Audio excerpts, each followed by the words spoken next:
Shalom sahabat yang diberkati oleh Tuhan, salam sehat selalu bagi kita semuanya. Marilah kita bersatu di dalam doa. Allah Bapa dalam Yesus Kristus, terima kasih Tuhan untuk segala kebaikan penyertaan Tuhan dalam hidup kami.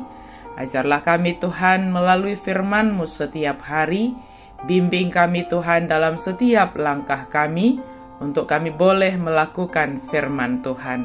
Amin.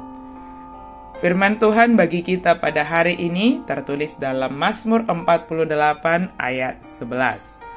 Seperti namamu, ya Allah, demikianlah kemasyuran-Mu sampai ke ujung bumi. Tangan kanan-Mu penuh dengan keadilan. Sumat tuguar mudo baritam ali di bata. Ro di ujung ni tanoon, gok hati gorado siamumi. Sampai ke ujung bumi, tangan kanan Tuhan penuh dengan keadilan.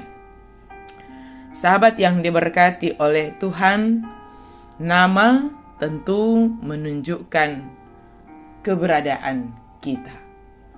Sebagai manusia yang diberikan nama kepada kita, tentu kita mengemban sesuatu yang disampaikan oleh Sang yang memberikan nama itu kepada kita. Berbeda dengan Tuhan kita. Nama Tuhan kita itu dikatakan begitu kemasyurannya luar biasa. Yerusalem, di mana sebagai simbol kehadiran Allah, sebab di sana berdiri bait Allah yang kudus. Tetapi beberapa kali Yerusalem mengalami kehancuran.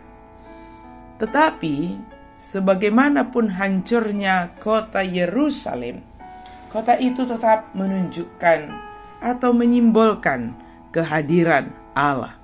Dan itu merujuk nanti pada kedatangan Tuhan kedua kalinya.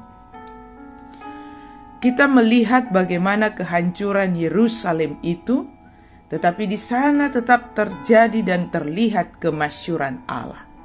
Sahabat yang diberkati oleh Tuhan, seberapa hancur pun hidup kita, atau pencobaan-pencobaan yang kita alami dalam hidup kita ini, ada sangat baiknya kita memeriksa kehidupan kita. Apakah fondasi-fondasi atau dasar hidup kita, yaitu iman, masih tetap kokoh atau tidak?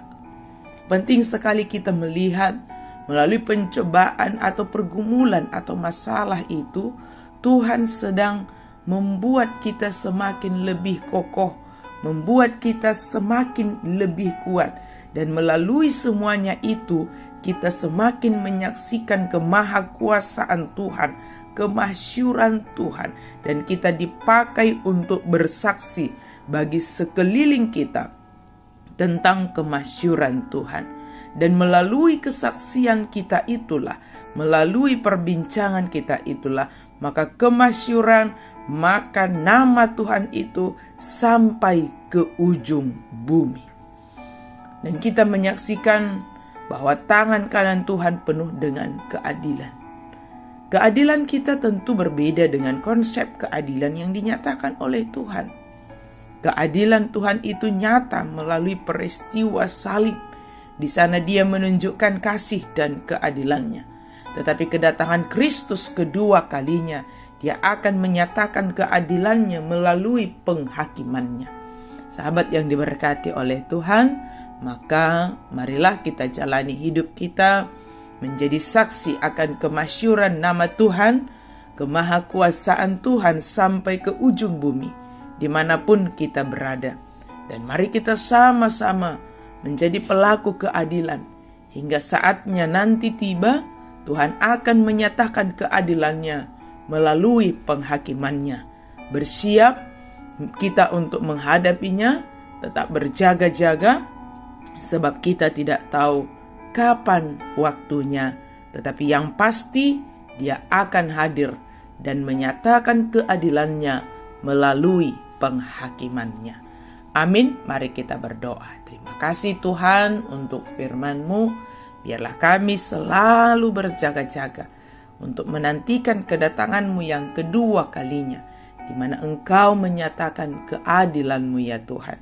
Di sepanjang penantian kami ini, kami selalu menyatakan, menyaksikan kemasyuran Tuhan melalui segala hal yang terjadi dalam hidup kami. Bahkan melalui masalah pergumulan sakit penyakit kami melihat, menyaksikan kemasyuran, kemahakuasaan Tuhan. Dalam nama Yesus kami berdoa dan bersyukur. Amin.